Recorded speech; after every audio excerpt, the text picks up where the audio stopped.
राजस्थान की राजनीति में एक बार फिर शिक्षकों के तबादलों को लेकर तीखी बहस छिड़ गई है। राजस्थान कांग्रेस के पीसीसी अध्यक्ष गोविंद सिंह डोटासरा ने भाजपा सरकार पर गंभीर आरोप लगाते हुए कहा है कि राज्य में शिक्षकों के साथ अन्याय हो रहा है और तबादलों की प्रक्रिया पूरी तरह से दुर्भावना से प्रेरित है।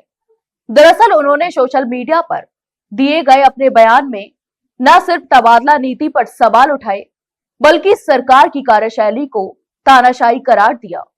डोटासरा ने कहा कि कांग्रेस सरकार के कार्यकाल में शिक्षकों के 98% तबादले अपनी इच्छा से हुए थे, जबकि केवल 2% तबादले प्रशासनिक जरूरतों के तहत किए गए थे।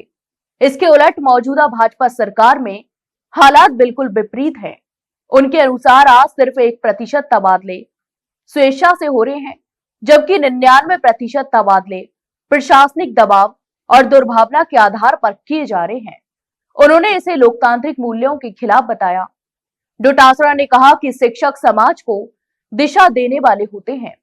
अगर वही शिक्षक आंदोलन करने को मजबूर हो जाएं, तो इसका मतलब है कि कहीं ना कहीं सिस्टम में गंभीर खामी है। उन्होंने आरोप लगाया कि आज की सरकार शिक्षकों की समस्याओं को सुनने की बजाय उन्हें दबाने का काम कर रही है।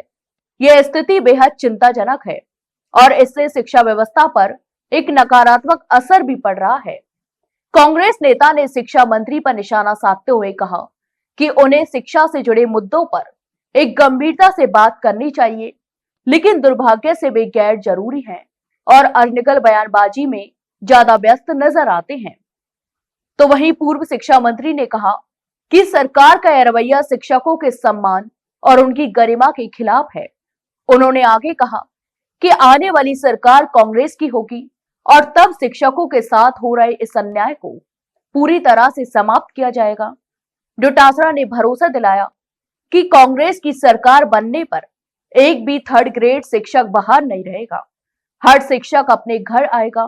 उन्होंने इसे कांग्रेस पार्टी की प्रतिबद्धता बताया और कहा कि शिक्षक वर्ग के हितों की रक्षा कांग्रेस की प्राथमिकता रहेगी। यहां तक कि डोटासरा ने चेतावनी भरे लहजे में कहा, यदि सरकार ने समय रहते शिक्षकों की समस्याओं का समाधान नहीं किया तो कांग्रेस पार्टी चुप नहीं बैठेगी।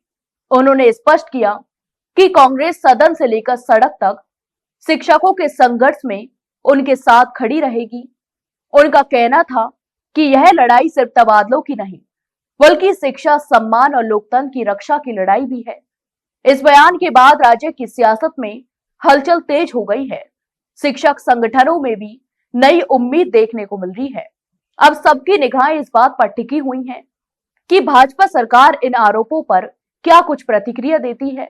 क्या शिक्षकों के तबादलों को लेकर कोई ठोस समाधान सामने आता है या फिर यह मुद्दा आने वाले दिनों में और बड़ा राजनीतिक आंदोलन बनता है।